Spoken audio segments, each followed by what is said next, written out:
السلام عليكم ورحمة الله وبركاته. بسم الله والحمد لله والصلاة والسلام على رسول الله وعلى آله وصحبه ومن والاه وبعد. فقال الله تبارك وتعالى لقد كان لكم في قصصهم عبرة.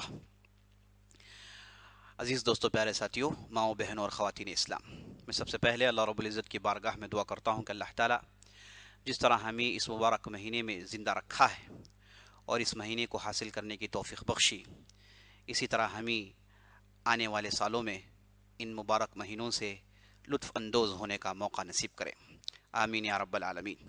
اور میں اللہ سے دعا کرتا ہوں کہ اللہ رب العزت ہماری نمازیں، ہمارے روزے اور ہماری محنتوں کو قبول فرمائے اور ہر قسم کی پریشانی سے ہمیں محفوظ رکھے، آمین یا رب العالمین۔ عزیز دوستو، گزشتہ کی مجلس میں جس موضوع پر ہماری گفتگو جاری تھی وہ تھا محمد غوری رحمۃ اللہ علیہ۔ ہم نے بتایا کہ ہندوستان کا اگر کوئی مایا ناز بادشاہ گزرا ہے جس سے ہندوستان کو کافی فائدہ ہوا تو وہ تھے محمد غوری رحمۃ اللہ علیہ، جو انتہائی خدا پرست، وفادار اور جفاکش اور غیر معمولی ذہانت رکھنے والے ایک بادشاہ گزرے ہیں۔ تو ہماری بات یہاں پر رکی تھی کہ محمد غوری جو افغانستان غزنہ سے آئے تھے، انہوں نے یہاں پر پرتھوی راج چوہان اور دوسرے راجپوت بادشاہوں کو انہوں نے اپنی اپنی جگہ بٹھایا، اور اس کے بعد قطب الدین ایبک کو انہوں نے یہاں کی سلطنت دی، اور اس اعتبار سے قطب الدین ایبک ہندوستان کے سب سے پہلے خود مختار بادشاہ گزرے ہیں۔ یہ جو قطب الدین ایبک ہیں، ان کے تعلق سے چند باتیں ضرور سن لیجئے گا۔ قطب الدین ایبک یہ اصل میں خوارزم سے ان کا تعلق ہے۔ خوارزم یہ قدیم نام ہے، آج کے ازبکستان اور دوسرے علاقوں کو جوڑ کر خوارزم کہا کرتے تھے۔ تو یہاں کے ایک علاقے میں ان کی پیدائش ہوئی، لیکن معلوم نہیں کہ یہ کیسے غلام بنا دیے گئے۔ تو انہیں غلام بنا کر انہیں غزنہ کے بازار میں بیچ دیا گیا۔ سبحان اللہ! دیکھیے، ہندوستان کا پہلا بادشاہ یہ اصل میں غلام ہوا کرتا تھا۔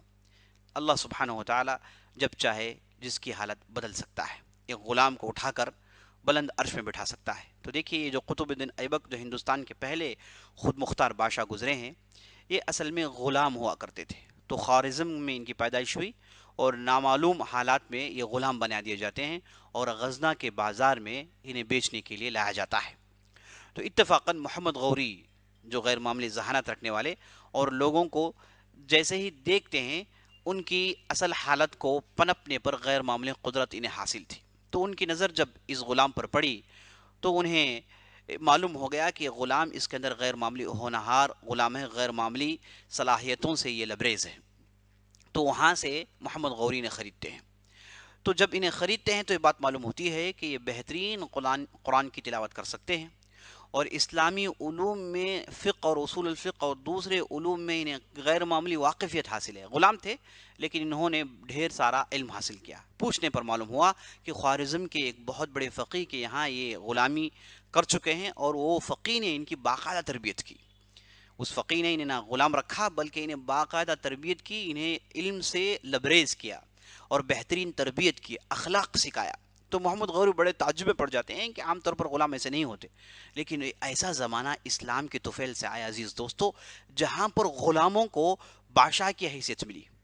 ایسا آپ پورے تاریخ انسانیت میں نہیں دیکھ سکتے۔ غلام کا رواج تو قدیم زمانے سے ہے، غلاموں کی کوئی اہمیت نہیں ہوتی، غلاموں کو لوگ جانوروں کی طرح دیکھا کرتے تھے۔ یہ اسلام ہے جس نے غلاموں کی ایسی تربیت کی اور ایسی غلاموں کے حقوق ادا کیے کہ غلام آگے چل کے بادشاہ بنتے ہیں، نہ کہ صرف ہندوستان میں۔ اور ہم جب تاریخ پڑھتے ہیں تو ہمیں بات معلوم ہوتی ہے کہ مختلف علاقوں میں غلام تھے لیکن انہیں بڑے بڑے عہدے دیے گئے اور ڈھیر سارے صلاحیت کے یہ حامل ہوا کرتے تھے، سبحان اللہ۔ تو غلاموں کا ایسا دور آیا عزیز دوستو، صرف اور صرف اسلام کی بدولت۔ ہندوستان میں بھی غلام کا وہ سلسلہ جاری تھا، لیکن کہیں پر بھی ایک غلام کو بادشاہ بنتے ہوئے ہم نے نہیں دیکھا، یہ غلام کو ایک بہت بڑا ماہر بنتے ہوئے ہم نے نہیں دیکھا۔ آپ ہندوستان کی تاریخ پڑھ لیجئے، چائنا کی تاریخ پڑھ لیجئے، آپ اس طرف جائیے یونان کی تاریخ پڑھ لیجئے، کہیں پر بھی غلاموں کو اتنی اہمیت اور اتنا بلند پایا مرتبہ کہیں پر بھی نصیب نہیں ہوا سوائے اسلام کے اندر۔ اسلامی سلطنتوں میں کئی مرتبہ ہوا۔ عمر بن خطاب رضی اللہ عنہ سے مروی ہے کہ آپ ایک مرتبہ مکہ گئے تو وہاں پر انہوں نے مدینے کے گورنر کو دیکھا اور تعجب سے پوچھا کہ تم ادھر کیا کر رہے ہو؟ تمہاری ذمہ داری مدینے کی گورنری ہے، تم بغیر اجازت کی یہاں کیسے آ گئے؟ تو جو مدینے کے گورنر تھے انہوں نے ایک شخص کا نام لیا، لے کر کہا کہ میں نے مدینے میں میرا نائب بنایا ہے۔ تو عمر بن خطاب تعجب سے کہتے ہیں کہ اچھا آپ نے انہیں نائب بنایا ہے؟ اور وہ غلام تھے، غلام کا نام لیتے ہیں۔ تو فوراً عمر بن خطاب کہتے ہیں کہ اگر تم نے انہیں گورنر بنایا ہے، یہ صلاحیت والے آدمی کو، تو ٹھیک ہے، کوئی مسئلہ نہیں۔ عمر بن خطاب عام طور پر کڑی کارروائی کرتے ہیں اگر ایسی غلطی ہو جائے، لیکن جب ایک غلام کا نام لیا گیا، اور ایسے غلام جو قرآن اور حدیث کے ماہر، اور اس کے بعد اور ان کے اندر وہ صلاحیت ہے کہ ایک بستی کی گورنری کر سکے، سبحان اللہ، یہ ہے عزیز دوستو اسلام کی دین۔ اس سے ہم کو معلوم ہو جاتا ہے کہ جب غلاموں کو یہ چیز مل رہی ہے تو الحمدللہ اسلام کیسے کیسے حقوق لے کر آیا ہے، اور اس کے اندر کیا کچھ خوبیاں نہیں ہیں۔ تو عزیز دوستو یہ تھے قطب الدین ایبک۔ تو وہاں سے محمد غوری نے ان کی خاص تربیت کی، اپنے پاس خاص مشیر بنا کر رکھا، اور انہیں ڈھیر سارے عہدے دیے، اور غیر معمولی جنگجو صلاحیت سے انہیں لبریز کیا۔ تو جیسے میں نے آپ کو گزشتہ کے مجلس میں بتایا کہ محمد غوری کے 4 اہم غلام گزرے ہیں۔ سب سے پہلے اس میں قطب الدین ایبک، اس کے بعد التمش، اس کے بعد محمد بن بختیار الخلجی، اور اس کے بعد غالباً جو ہے ناصر الدین قباچہ۔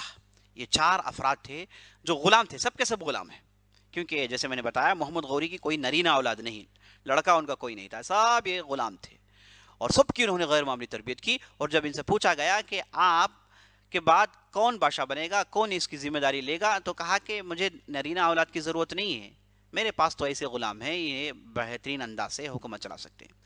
تو یہ تھے عزیز دوستو قطب الدین ایبک۔ قطب الدین ایبک ہندوستان کے بادشاہ بنے 1206 عیسوی میں، 1206 عیسوی میں بادشاہ بنتے ہیں، اور 1210 تک یہ زندہ رہتے ہیں۔ تو ہندوستان میں ان کی حکومت 4 سال کی رہی، اور 4 سال کی حکومت میں انہوں نے ڈھیر سارے اچھے اچھے کام کیے۔ اور میں آپ کو یہ بھی بتاتا چلوں، یہ جو خاندان غلامانہ کی جو سلطنت رہی اور اس کے بعد کی دور کی سلطنت رہی، یہاں پر کاشتکاری میں زیادہ زور نہیں تھا، کسانوں کو ایگریکلچر میں یہاں پر زیادہ ترقی نہیں تھی، کیونکہ یہ وہ علاقے سے آتے تھے جہاں پر ایسی زیادہ چیزیں ہوتی نہیں تھی۔